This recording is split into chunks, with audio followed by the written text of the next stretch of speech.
कल मैंने साउथ की एक मूवी देखी और कसम से वो मूवी देख के ना मजा आ गया, क्योंकि बॉलीवुड में तो ऐसी मूवी बनना नेक्स्ट टू इम्पॉसिबल है। आने वाले 5-10 सालों में अगर बॉलीवुड वाले ऐसी मूवी बनाए अपनी लुटती डुबिया बचाने के लिए तो एक अलग बात है। तो इस मूवी की कहानी कुछ ऐसी है कि एक राजा होता है और उसके राज्य में एक पवित्र शिवलिंग होता है, जिस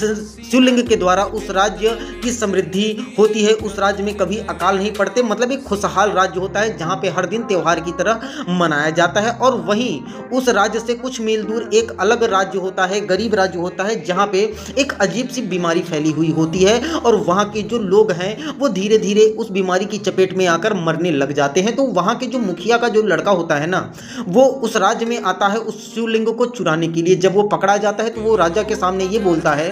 कि ऐसी ऐसी राजन, ऐसी ऐसी समस्याएं हैं और इसी के लिए मैं यहाँ पे आया हूँ। तो राजा बोल देते हैं अच्छी बात है, आपके राज्य में कोई समस्या है तो हम पैसे से भरपूर मदद करेंगे, अपने राज्य से वैद्य भेज देंगे जो आपकी पूरी तरीके से मदद करेगा। और यहाँ पे मैं आपको बता दूं, राजा को ये बात नहीं पता था कि जो लड़का मदद मांगने के लिए आया है वो उस राज्य का वारिस है, उस राजा का बेटा है। क्योंकि जब वो लड़का पैदा हुआ था ना तो वो श्रापित था और ऐसा उसकी कुंडली में दोष था कि जब ये बड़ा होगा ना तो ये अपने पिता की ही हत्या कर देगा। क्योंकि जब एक बार राजा, एक उनके राज्य में एक राक्षस द्वारा अटैक किया जाता है तो राजा द्वारा उसका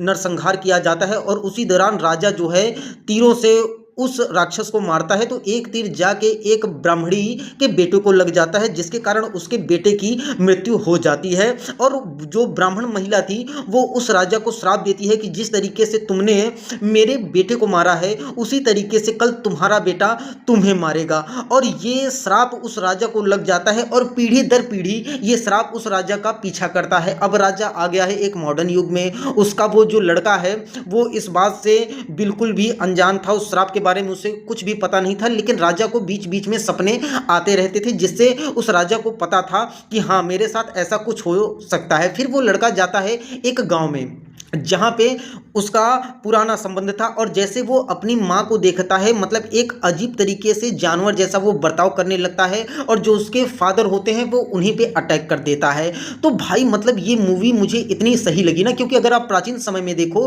तो हमारे जो देश के जो ऋषि मुनि, जो संत मुनि थे, वो इतने ज़्यादा क्रोधित थे कि अगर आप तपस्या कर रहे हो और आपके किसी भी नादानी या किसी भी गलती के कारण अगर उन साधु महाराज की आंखें खुल जाती थी और उनका तपस्या भंग हो जाता था तो वो सीधा इतना बुरा श्राप दे देते थे ना, जिससे कि बड़े बड़े राजाओं की रूह कांप जाती थी। जैसे आप राजा तक्षक की कहानी आप सुने होंगे, अगर आप राजा दशरथ की कहानी आप सुने होंगे, जो उन्होंने शब्दवेदी बाण चलाया था श्रवण कुमार पे, उसके बाद श्रवण कुमार के माता पिता द्वारा उन्हें श्राप दिया गया था कि